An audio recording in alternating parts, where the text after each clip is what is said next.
जय हिंद फ्रेंड्स। जैसा कि आप लोग जानते हैं कि इससे पहले वाली जो आंसर की थी 50 नंबर तक के क्वेश्चंस मैंने उस वीडियो में कवर कर दिए थे। अब यहाँ पर जो है 51 नंबर के क्वेश्चन जो है उसके आगे के क्वेश्चंस आपको इस वीडियो में बताए जाएंगे।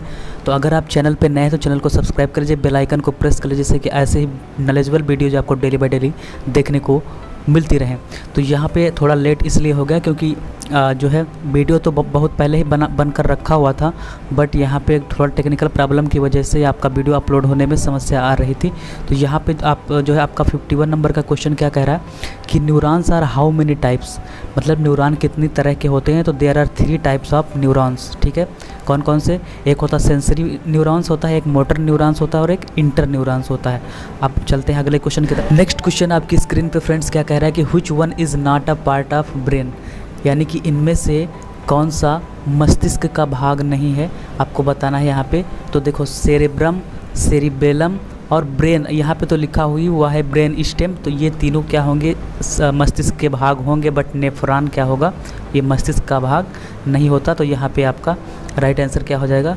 D is the right answer of this question. आप चलते हैं अगले क्वेश्चन की तरफ। आपका जो अगला क्वेश्चन है आपकी स्क्रीन पे ये रहा। क्या कह रहा है कि if a person finds due to long sugar what should he feed और ड्रिंक इन फर्स्ट एड, अगर कोई व्यक्ति निम्न शर्करा के कारण बेहोश हो जाता है, यानी कि शर्करा की मात्रा कम है उसके शरीर में तो बेहोश हो जाता है, तो उसे प्राथमिक उपचार में हम क्या खिलाएंगे या क्या पिलाएंगे? तो इसका राइट आंसर हो जाएगा क्योंकि वो शर्करा के कारण बेहोश हो जा रहा है तो ग्लूकोज में क्या होता है? शर्करा पाई जाती है। ठीक है, क्योंकि ग्लूकोज का फार्मूला हमने बताया था कि क्या होता है? C6H12O6 होता है। ठीक है, तो ये आपका यहाँ पे ग्लूकोज उसको खिलाया जाएगा। ठीक है, तो ऑप्शन नंबर ए इसका राइट आंसर हो जाएगा। अगले क्वेश्चन की तरफ बढ़ते हैं फ्रेंड्स। आपका जो नेक्स्ट क्वेश्चन है वो आपकी स्क्रीन पे ये रहा। तो फ्रेंड्स क्या कह रहा है क्वेश्चन कि which of the following is not a head injury, इनमें से कौन सिर की चोट नहीं है? तो देखो सिर की चोट जो होती है हेमाटोमा, ये भी सिर की चोट होती है, हैमरेज ये भी सिर की चोट होती है, और कॉन्कसन ये भी सिर की चोट होती है, और स्ट्रेन क्या होता है? सिर की चोट नहीं होती। तो ऑप्शन नंबर डी इसका राइट आंसर हो जाएगा। अगले क्वेश्चन की तरफ बढ़ते हैं फ्रेंड्स। आपका जो नेक्स्ट क्वेश्चन है आपकी स्क्रीन पे ये रहा। How long is human alimentary canal, मतलब कि मनुष्य का जो आहार नाल होता है, संपूर्ण आहार नाल लगभग कितना लंबा होता है? तो आपका ये होता है यहाँ पे अबाउट 30 फीट के करीब होता है, यानी कि आपका लगभग 9 मीटर के करीब आपका होता है। ठीक है, तो ऑप्शन नंबर आपका बी राइट आंसर हो जाएगा इसका। नेक्स्ट क्वेश्चन है फ्रेंड्स आपकी स्क्रीन पे कि which one maintain the blood sugar level in the human body, human body में कौन जो है ब्लड शुगर लेवल को मेंटेन करता है, कौन सा अंग? तो ये होता है फ्रेंड्स आपका यहाँ पे पैनक्रियाज। ठीक है, पैनक्रियाज क्या करता है? आपके जो है ब्लड शुगर लेवल को मेंटेन करता है, यानी कि आग्नेय ऑप्शन नंबर 20 का राइट आंसर हो जाएगा। चलते हैं अगले क्वेश्चन की तरफ फ्रेंड्स। आपका नेक्स्ट क्वेश्चन क्या कह रहा है? अगला क्वेश्चन है फ्रेंड्स आपकी स्क्रीन पे कि which organ is known as largest chemical factory in human body, किस अंग को मानव शरीर की सबसे बड़ी केमिकल फैक्ट्री कहते हैं? तो ऑप्शन नंबर 20 का राइट आंसर हो जाएगा। लीवर को क्या कहते हैं? सबसे बड़ी केमिकल फैक्ट्री कहा जाता है। अगले क्वेश्चन की तरफ बढ़ते हैं फ्रेंड्स। आपका जो नेक्स्ट क्वेश्चन है आपकी स्क्रीन पे क्या कह रहा है कि which nutrients is mainly deficient in the body due to diarrhoea, दस्त की वजह से शरीर में मुख्यतः किस पोषक तत्व की कमी होती है? तो दस्त में क्या होता है? दस्त में उल्टी लगातार होती रहती है, तो जब उल्टी होगी तो उल्टी में क्या निकलेगा? पानी जो है ज़्यादा मात्रा में निकल जाएगा, तो पानी की कमी हो जाती है। Option number B right answer हो जाएगा। अगले क्वेश्चन की तरफ बढ़ते हैं जो आपका 59 नंबर का क्वेश्चन है आपके। तो फ्रेंड्स आपका जो 59 नंबर का क्वेश्चन क्या कह रहा है कि how much water should be given to a child above 10 years of age affected by diarrhoea each time he has loose stool, यानी कि जब वो स्टूल पास करता है, कहने का मतलब है कि दस्त से प्रभावित 10 साल से अधिक उम्र का बच्चा जब भी ढीला मल करे उसे हर बार कितना पानी देना चाहिए? तो हर बार उसे कितना 100 ml के लगभग पानी देना चाहिए। ऑप्शन नंबर ए इसका राइट आंसर हो जाएगा। Next question is friends which part of a person is most affected by food poisoning, भोजन विषाक्तता, यानी कि जो फूड पॉइजनिंग होती है उससे व्यक्ति का कौन सा अंग सबसे अधिक प्रभावित होता है? तो आप लोग इसका आंसर मुझे कमेंट सेक्शन में बताइएगा, क्योंकि ये क्वेश्चन बहुत ही आसान है। क्योंकि जब हम क्या होता है कि फूड पॉइजनिंग होगा तो फूड कहाँ पे इसका जो है फूड जब जाता है हमारे शरीर के अंदर तो सबसे पहले क्या होता है? उसका डाइजेशन होता है। तो जब डाइजेशन होगा तो वहाँ पर क्या करेगा? वो सबसे ज़्यादा इफेक्ट करेगा। ऑप्शन नंबर सी इसका राइट आंसर हो जाएगा, पाचन तंत्र। ठीक है, चलते हैं अगले क्वेश्चन की तरफ। आपका जो अगला क्वेश्चन है 61 नंबर, वो आपकी स्क्रीन पे क्या कह रहा है कि outer layer of skin known as, यानी कि त्वचा की जो बाहरी परत होती है उसको हम किस नाम से जानते हैं? तो उसको हम एपिडर्मिस नाम से जानते हैं। ऑप्शन नंबर ए इसका राइट आंसर हो जाएगा। ठीक है, एपिडर्मिस, डर्मिस, हाइपोडर्मिस, इसमें से एपिडर्मिस होता है।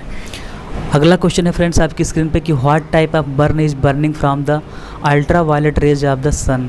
सूर्य की पराबैंगनी किरणों से जलना किस प्रकार का बर्न कहलाता है। तो यहाँ पे इसका आंसर भी आप लोग तुरंत बता सकते हैं, क्योंकि ऑप्शन में ही लिखा हुआ सन बर्न, यानी कि जब सन से जो है सूर्य से जब जलोगे तो सन बर्न ही कहलाएगा। ठीक है, तो ऑप्शन नंबर बी इसका राइट आंसर हो जाएगा। अगले क्वेश्चन की तरफ बढ़ते हैं फ्रेंड्स। आपका अगला क्वेश्चन है फ्रेंड्स आपकी स्क्रीन पे कि exhaustion caused by dehydration or heat called, यानी कि निर्जलीकरण या फिर गर्मी के कारण होने वाली थकावट को क्या कहेंगे। तो गर्मी के कारण जो थकावट होती है उसे हम क्या कहेंगे, हीट एग्जास्ट, क्योंकि क्या हो रहा है कि ये गर्मी के कारण हो रहा है। ठीक है, तो गर्मी के कारण होगा तो हीट एग्जास्ट होगा। ठीक है, ऑप्शन नंबर डी इसका राइट आंसर हो जाएगा। अगला क्वेश्चन है फ्रेंड्स आपकी स्क्रीन पे कि when the body temperature exceeding 98.6 degree Fahrenheit is called, यानी कि जब शरीर का तापमान, देखिए नॉर्मल टेम्परेचर शरीर का होता है 98.6 डिग्री फ़ारेनहाइट। ठीक है, इससे जब अधिक हो जाएगा तो आप जाहिर सी बात है कि जब तापमान बढ़ेगा तो आपको क्या हो जाएगा, फीवर हो जाएगा, यानी कि बुखार हो जाएगा। ऑप्शन नंबर ए इसका राइट आंसर हो जाएगा। चलते हैं अगले क्वेश्चन की तरफ। जो आपका अगला क्वेश्चन है आपकी स्क्रीन पे क्या कह रहा है कि the poison can enter in the body through which means, मतलब कि जो जहर होता है शरीर में किन माध्यमों से प्रवेश कर सकता है, कहाँ कहाँ से। तो देखो जहर को निगल भी सकते हैं, सूंघ कर भी, कुछ बाई स्मेलिंग, बाई स्किन, ठीक है, त्वचा के माध्यम से भी हो सकते हैं। तो ऑप्शन नंबर डी इसका क्या हो जाएगा, राइट आंसर हो जाएगा, क्योंकि तीनों तरह से हो सकते हैं। ठीक है, अब चलते हैं अगले क्वेश्चन की तरफ। आपका जो अगला क्वेश्चन है वो क्या कह रहा है। अगला क्वेश्चन है फ्रेंड्स आपकी स्क्रीन पे 66 नंबर का कि which of the following can not be toxins, यानी कि निम्न में से कौन सी वस्तु ऐसी है जो विषाक्त नहीं हो सकती, जो टॉक्सिस नहीं हो सकती। तो यहाँ पे आप लोग देख सकते हैं कि लैंड्री पाउडर जो है वो थोड़ा बहुत विषाक्त होता है, और फर्नीचर पॉलिश भी होती है। ठीक है, और इंसेक्टिसाइड का मतलब कीटनाशक उसमें तो होता ही है। तो इसमें से मीठा पानी जो होता है वो विषाक्त नहीं होता। तो ऑप्शन नंबर 20 का राइट आंसर हो जाएगा। अब बढ़ते हैं अगले क्वेश्चन की तरफ। आपका जो अगला क्वेश्चन है वो आपकी स्क्रीन पे ये रहा, क्या कह रहा है कि the overdose of sleeping pills affect which part of the body, अधिक मात्रा में ली गई नींद की गोलियां शरीर के कौन से तंत्र को प्रभावित करती हैं। तो अगर हम अधिक मात्रा में नींद की गोली लेते हैं तो हमारा नर्वस सिस्टम जो है अफेक्ट होता है। ऑप्शन नंबर ए इसका राइट आंसर हो जाएगा, यानी कि तंत्रिका तंत्र। ठीक है, अब चलते हैं अगले क्वेश्चन की तरफ। आपका जो नेक्स्ट क्वेश्चन क्या कह रहा है कि if the lungs become unhealthy then what is not available to our body, अगर फेफड़े अस्वस्थ हो जाते हैं तो हमारे शरीर को क्या उपलब्ध नहीं हो पाती है। तो यहाँ पे मान लीजिए ये आपके फेफड़े हैं। ठीक है, अगर फेफड़े आपके अस्वस्थ अनहेल्दी हो जाएंगे तो क्या होगा, यहाँ पे ये श्वास नली होती है। ठीक है, ट्रैकिया जिसे कहते हैं आप, इस तरीके की। ठीक है, और फिर यहाँ पे जैसे इसके अंदर मैंने आप लोगों को जब फेफड़ा पढ़ाया था तो बताया था एल्वियोली, इस तरीके की गुच्छेदार संरचना होती है फेफड़े की। ठीक है, ये इन्हें एल्वियोली कहते हैं। ये जो ऐसे गुच्छेदार, इन्हीं में गुब्बारे की तरह फूलते हैं, तभी हमारा फेफड़ा जो है फूलता है। ठीक, उसमें हवा भरती है। तो ये जो फेफड़े होते हैं ये अगर अनहेल्दी हो जाएंगे तो फेफड़े का काम क्या होता है, ऑक्सीजन को नासा छिद्र यानी नाक के जरिए हम जो है वायुमंडल से सांस को लेते हैं। ठीक है, सांस जब लेते हैं तो ये ट्रेकिया की मदद से यहाँ अंदर आता है, और इन एल्वियोली जो होती हैं इसमें ये सांस फूलती है। ठीक है, मतलब ये जो एल्वियोली वाले गुब्बारेदार संरचना होती है फूलती है, तो हमारा फेफड़ा फूलता है। ठीक है, तो क्या लेते हैं हम, ऑक्सीजन को इन्वायरमेंट से लेते हैं, और कार्बन डाइऑक्साइड को हीमोग्लोबिन के जरिए कार्बन डाइऑक्साइड जो है फेफड़े में आती है, फिर फेफड़े वहाँ से बाहर इसको निकाल देते हैं।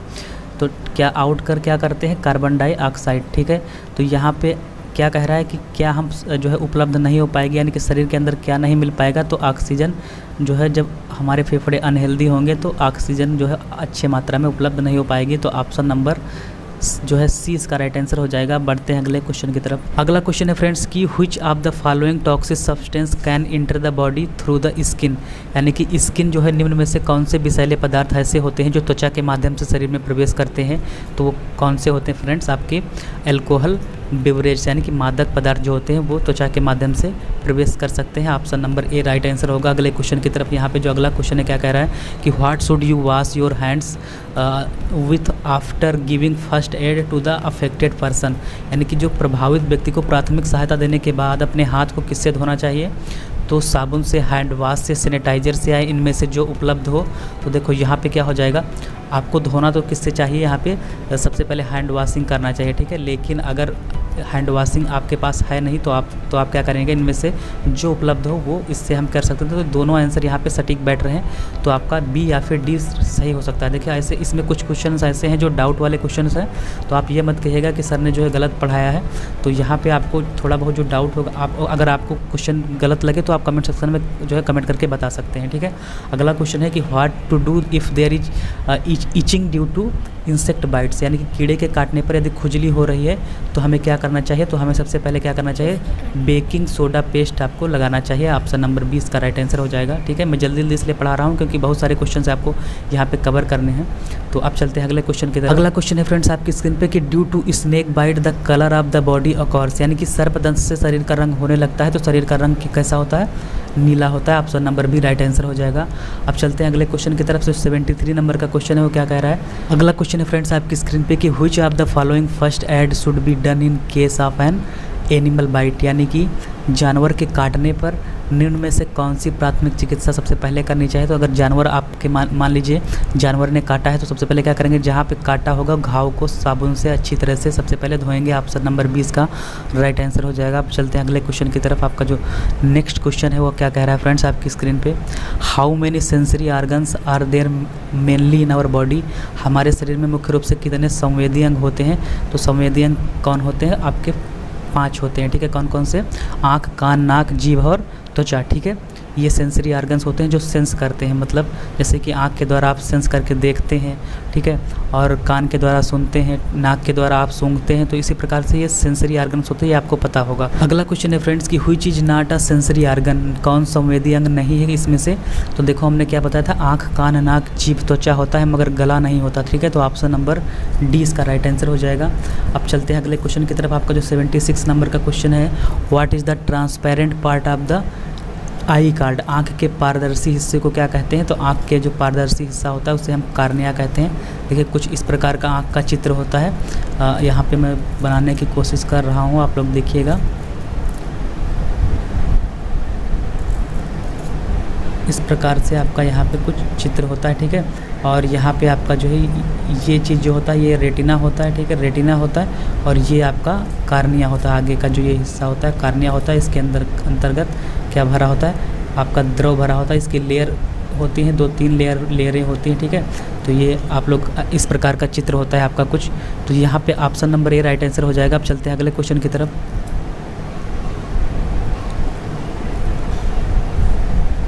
नेक्स्ट क्वेश्चन है फ्रेंड्स आपकी स्क्रीन पे कि apart from hearing what else does the ear do from the human body, कान जो होता है सुनने के अलावा मानव शरीर के लिए और क्या काम करता है। तो ये क्या करता है, सुनता भी है कान और उसके साथ टू बैलेंस यानी कि संतुलन को भी बनाता है आपका कान, ठीक है। Option number B right answer होगा। अगला क्वेश्चन है फ्रेंड्स कि what is the outer part of the ear called which is attached to the side of the head, कान के बाहरी हिस्से को क्या कहते हैं जो सिर के किनारे से जुड़ा होता है।